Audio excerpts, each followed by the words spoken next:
Instagram ઉપર આપણું ID છે, આ જ નામનું આઈડી છે, પપ્પાની લાડલી વ્લોગ. ત્યાં જઈને પણ આપણે અવનવા અને કોમેડી વિડીયો જોવા મળશે. તો ત્યાં જે ઇન્સ્ટાગ્રામમાં જઈને આપણે ફોલો કરો. ફેસબુકમાં આપણું પેજ છે રમેશ આહિર, ત્યાં જઈને પણ આપણે ફોલો કરો. જય મુરલીધર મિત્રો, કેમ છો બધા? મજામાં જશો એવી આશાથી ફરી શરૂ કરું છું એક નવો વ્લોગ. તમારા બધાનું સ્વાગત છે. આપણે આવી ગયા છીએ વાડીએ. ઘરની વાડીએ મગફળી 32 નંબર વાવેલી છે, 5 આયરું વાવેલી છે અને 36 દિવસની થઈ છે. અને આમાં મેં એક વખત મારી મગફળી જ્યારે 22 દિવસની હતી ને, ત્યારે હચીમેન દવા છાંટેલી હતી. હચીમેન દવા છાંટેલી હતી આખા પડાની અંદર, ને 4 વીઘા પડું છે. 4 વીઘાની અંદર મેં પંપ કર્યા હતા. 12 વીઘે 3 પંપ છાંટેલી હતી. એનું રિઝલ્ટ 80 થી 85 થી 90% મને મળેલું છે. ક્યાંક ક્યાંક જે લાગમાં ન આવ્યું હોય એ રહી ગયું છે, અને થોડુંક મોટું થઈ ગયું હોય એ પણ રહી ગયું છે. આપણે આમાં કંઈ ટેન્શન જેવું છે નહીં. હજી વખતે 5 આયરું છે. બલુંગિયા હજી વરાપ દઈ દઈએ ને, એક તો વરાપ દેતો નથી લગાતાર. એમ માનો ને લગભગ 12 દિવસથી અમારે અહીંયા વરસાદ આવે છે. મતલબ એક ધારો નહીં, પણ વળી રેડા ઝાપટા આવે ને વળી ક્યારેક હબાવનું આવી જાય ને વળી એક અમુક દિવસો એવા હોય કે હાવ આખા દિવસમાં ન આવ્યો હોય, વળી સાંજના રેડો આવી જાય, એવું થયું છે. આમાં રિઝલ્ટ તો તમને રિઝલ્ટની વાત કરું, હચીમેનનું રિઝલ્ટ મને મળી ગયું છે. પણ અત્યારે હું જે દવા છાંટું છું ને, પારા ઉપર છાંટું છું.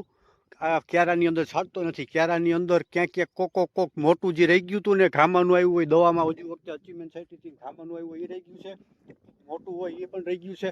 પણ ટેન્શન વગરનું છે, કારણ કે વરાપ જે એટલે આપણે અહીંયા હાથી બનાવેલું કમ્પ્લીટ પડ્યું છે. અહીંયા શિંગડાવાળા ટ્રેક્ટરની અંદર બલુંગી આપણે હજી આમાં ટૂંકમાં 5 આયરું છે ને, 13.5ની જારી થાય એક પાટલાની અંદર. એટલે મારા ખ્યાલ મુજબથી 6ના અથવા 8ના બલુંગિયા હજી એક વખત હાલ છે. તો આપણે અહીંયા ટ્રેક્ટર બધું કમ્પ્લીટ, જો ડગરા ચડાવવા પડે. આ વ્હીલ છે ને, ટૂંકમાં નકર હાઈર ઉપર વ્હીલ આવે, આ પૂરું કરી દીધું છે, ડગરું ચડાવી દીધેલું છે, કમ્પ્લીટ પડ્યું છે. વરાપ થાય એટલે ફટાફટ બલુંગિયા લગાવીને સીધું હાંકવાનું છે.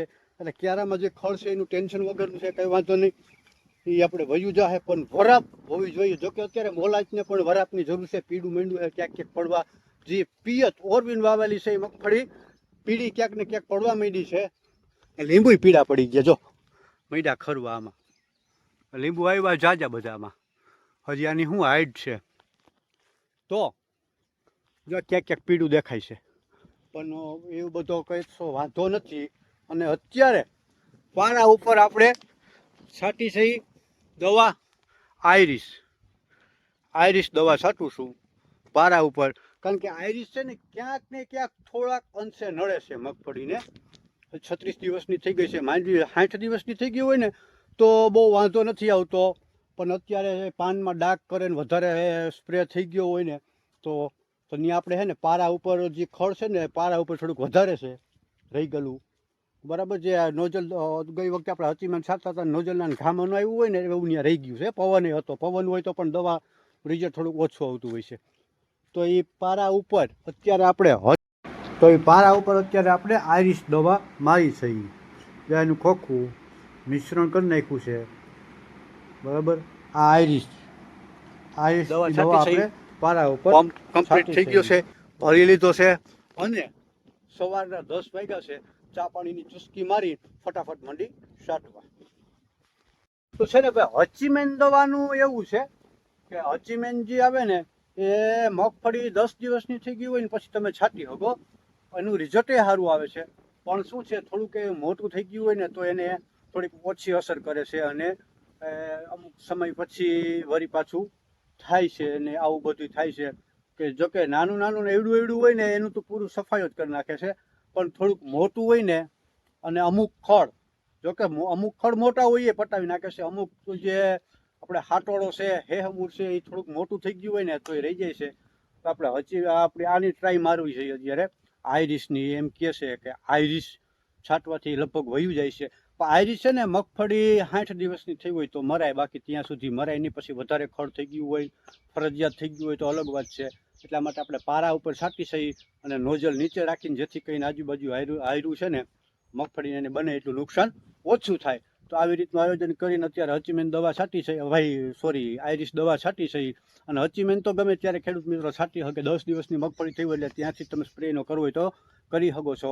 અને જે આયરીસ છે ને એ ઓછામાં ઓછી મગફળી 30 દિવસની થયેલી હોવી જોઈએ, તે પછી જ એનો છંટકાવ કરવો, એની પહેલાં છંટકાવ કરવો નહીં. તો અત્યારે ફટાફટ આપણે ચા મૂકી દઈએ, ચા પાણીની ચુસ્કી લઈને હજી 5 થી 6 પંપ છાંટવાના છે. છાંટી લઈએ. તો આપણે દવાના છંટકાવ કરીને વાડીથી ઘરે આવી ગયા છે, નાહી ધોઈને ફ્રેશ થઈ ગયા મસ્ત મજાના. અને બીજી એક વસ્તુ એ તમને કહેતા ભૂલી ગયો હું ખેડૂત મિત્રોને કે ભાઈ ફળની દવા છે ને બને ત્યાં સુધી એનો ઉપયોગ ઓછો કરવાનો.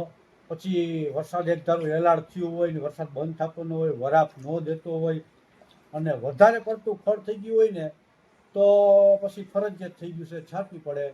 બાકી બને ત્યાં સુધી ફળની દવા ક્યાંક ને ક્યાંક જમીનને અને જે મોલ વાવ્યો હોય મોલ બંનેને નુકસાન કરે છે.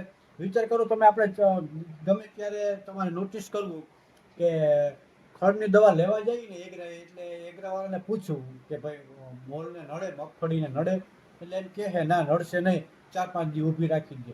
4-5 દી સુધી ઊભી રાખી દે એટલે ક્યાંક ને ક્યાંક થોડું ઘણું પીડેસ પણ મારતું હોય છે. એ માઇનર અસર કરે જે આપણે નજરમાં ન આવે, બરાબર, પણ એ માઇનર અસર કરે. 5-6 દિવસ એનો વિકાસ છે એ થંભી જતો હોય છે. અને બીજા નંબરની જમીનની અંદર પણ એ નુકસાન કરતું હોય કે અળસિયાના આ તે હોય. જો કે રાસાયણિક દવા કોઈ બી હોય જમીનને નુકસાન કરે જ છે, પણ આ તો બધું ફરજિયાત થઈ ગયું છે અત્યારે. ઓર્ગોનિક તરફ ઘણા બધા ખેડૂતો જાય છે, પણ ઓર્ગોનિક તરફ જવું પણ એટલું બધું સહેલું નથી. કારણ કે ઓર્ગોનિક તો ક્યાંક ને ક્યાંક અમુક અંશરે એનો ભાગ ભજવે છે. મતલબ ભાગ ભજવે મતલબ એમાં તમારે પેદાશ થોડીક ઓછી આવે, ઓછી આવે અમુક સમય સુધી. પણ છોડો જવા જ દઈએ, એ વાત તરફ આપણે જવું નથી. આપણે જ્યાં ખડની દવાને બને ત્યાં સુધી નિંદામણ માણસથી દાળિયા નાખીને કરવું અને હાથી હાલે ત્યાં સુધી હાથી આપવું અને પછી માણસથી નિંદામણ કરવાનું. એ એનો શ્રેષ્ઠ ઉપાય છે. બાકી દવા તો દવાનું કામ કરે જ છે, ભેગું જમીનને પણ ક્યાંક ને ક્યાંક નડે છે, જે મોલ વાવ્યું હોય એમાં પણ નડે છે. અને ઘણી બધી દવા એવી હોય છે કે નાનો નાનો ફળ હોય ને ત્યાં સુધી જ અસર કરે, બાકી મોટું હોય એકવાર ટાળી દે, વરસાદ થાય ને એટલે તમારે જોવું જોઈ લેજો, નીચેથી ગાંઠ હોય ને ત્યાંથી પાછું ફૂટતું હોય છે. એટલે વળી પાછું એ આપણે એને પહેલેથી એકલો ફૂટવાનો.